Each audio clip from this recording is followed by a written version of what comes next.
ಇದೊಂದು ಅತ್ಯಂತ ಹೀನ ಕೃತ್ಯ, ಎಲ್ಲರೂ ಕೂಡ ಖಂಡಿಸಬೇಕು. ಘಟನೆ ಬಗ್ಗೆ ಪೊಲೀಸ್ ಕಮಿಷನರ್ ಜೊತೆ ಮಾತನಾಡಿದ್ದೆ. 24 ಗಂಟೆಯಲ್ಲಿ ಆರೋಪಿಯನ್ನ ಬಂಧಿಸುವಂತೆ ಸೂಚಿಸಿದ್ದೆ ಅಂತ ಮೈಸೂರಿನಲ್ಲಿ ಸಚಿವ ಎಚ್ ಸಿ ಮಹದೇವಪ್ಪ ಹೇಳಿಕೆಯನ್ನ ಕೊಟ್ಟಿದ್ದಾರೆ.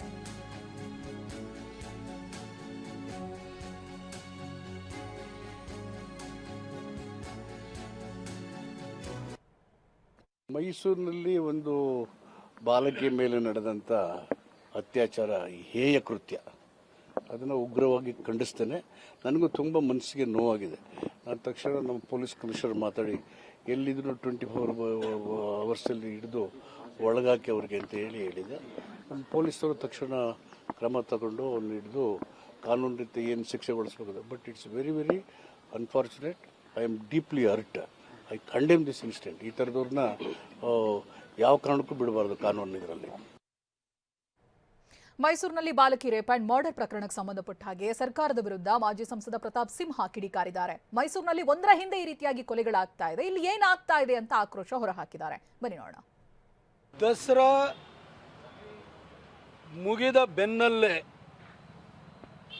ಯಾವ ರೀತಿ ಗೊಂದಲ ಸೃಷ್ಟಿಯಾಗಿತ್ತು ಅನ್ನೋದ್ರ ಬಗ್ಗೆ ಸಾರ್ವಜನಿಕರು ಆಕ್ರೋಶ ವ್ಯಕ್ತಪಡಿಸುತ್ತಿರುವಂತಹ ಸಂದರ್ಭದಲ್ಲೇ ಮೈಸೂರಿನ ಹೃದಯ ಭಾಗದಲ್ಲಿರುವಂಥ ದೊಡ್ಡಕೆರೆ ಮೈದಾನದಲ್ಲಿ ಕಾರ್ತಿಕ್ನ ಸಹಚರನ ಕೊಲೆ ಆಗುತ್ತೆ. ಅದಾಗಿ ಸಾವರಿಸಿಕೊಳ್ಳುವಷ್ಟರೊಳಗಡೆ 9 ವರ್ಷದ ಬಾಲಕಿಯ ಮೇಲೆ ಅತ್ಯಾಚಾರ ನಡೆದು ಮತ್ತೆ ಅಲ್ಲೇ ಕಗ್ಗೊಲೆ ಆಗುತ್ತೆ. ಮೈಸೂರಿನಲ್ಲಿ ಏನಾಗ್ತಾ ಇದೆ? ಮೈಸೂರು ಹೇಳಿ ಕೇಳಿ ಪ್ರಜ್ಞಾವಂತ ಜನರಿರುವಂಥ ಊರು. ಇಲ್ಲಿ ಕ್ರೈಮ್ಗಳಾದರೆ, ಎಲ್ಲೇ ಒಂದು ಸಣ್ಣ ಘಟನೆ ಆದರೆ ಮೈಸೂರಿಗರಿಗೆ ನೋವಾಗುತ್ತೆ. ಒಂದು ಒಗ್ಗಟ್ಟಾಗಿ ಯೋಚನೆಯನ್ನು ಮಾಡ್ತಾರೆ. ಇಲ್ಲಿ ಸೆನ್ಸ್ ಆಫ್ ಓನಿಂಗ್ ಇದೆ, ಬಿಲಾಂಗಿಂಗ್ನೆಸ್ ಇದೆ.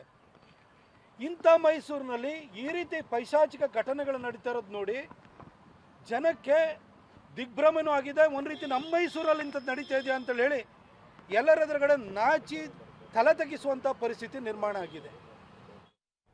ಇನ್ನು ಇದೇ ಪ್ರಕರಣದ ಬಗ್ಗೆ ಸಂಸದ ಯದುವೀರ್ ಒಡೆಯರ್ ಮಾತನಾಡಿದ್ದಾರೆ. ಮೈಸೂರಿನಲ್ಲಿ ಇಂಥ ಘಟನೆ ಎಂದಿಗೂ ಆಗಿರಲಿಲ್ಲ ಅಂತ ಬೇಸರ ಹೊರಹಾಕಿದ್ದಾರೆ. ಈ ಒಂದು ದೃಷ್ಟಿ ಈ ಒಂದು ಪ್ರಕರಣ ನಿಜಕ್ಕೂ ಟ್ರಾಜಿಕ್ ಒಂದು ಬಹಳ ಸಣ್ಣದಂತ ಹೇಳ್ತೀವಿ. ನಿಜಕ್ಕೂ ಮೈಸೂರಿನಲ್ಲಿ ಇಂಥ ಒಂದು ಘಟನೆ ಯಾವತ್ತೂ ಸಹ ನಡೆದಿಲ್ಲ. ನಾವೆಲ್ಲರೂ ಕೂಡ ಒಂದು ಹೆಣ್ಣು ಮಗುಗೆ ಇದೊಂದು ಅತ್ಯಾಚಾರ, ಇಂಥ ಒಂದು ಕೊಳ್ಳೆ ನಡೆದಿರೋದು ಇಡೀ ಸಮಾಜಕ್ಕೆ ಒಂದು ಕೆಟ್ಟ ಹೆಸರು ತರತ್ತೆ. ಇದು ಯಾವುದೇ ಒಂದು ಪಕ್ಷ ಅಂತ ನಾನು ಹೇಳ್ತಾ ಇಲ್ಲ, ಯಾವುದೇ ಒಂದು ನಿರ್ದಿಷ್ಟ ಅಧಿಕಾರಿಗಳು ಅಂತ, ಇಡೀ ವ್ಯವಸ್ಥೆ ವಿಫಲ ಆಗಿರ್ತಕ್ಕಂಥದ್ದು ಈ ಒಂದು ಪ್ರಕರಣದಿಂದ ಕಾಣುತ್ತೆ. ನಾವೆಲ್ಲರೂ ಅದಕ್ಕೆ ಹೊಣೆ. ನಾವೆಲ್ಲರೂ ಒಂದು ರೀತಿ ಒಳ್ಳೆ ವ್ಯವಸ್ಥೆ ಸೃಷ್ಟಿಸುವ ದೃಷ್ಟಿಯಲ್ಲಿ ಕೆಲಸ ಮಾಡಬೇಕಾಗಿದೆ. ಇಂಥ ಒಂದು ಪ್ರಕರಣದಲ್ಲಿ ಒಗ್ಗಟ್ಟಾಗಿ ಕೆಲಸ ಮಾಡಬೇಕಾಗಿದೆ.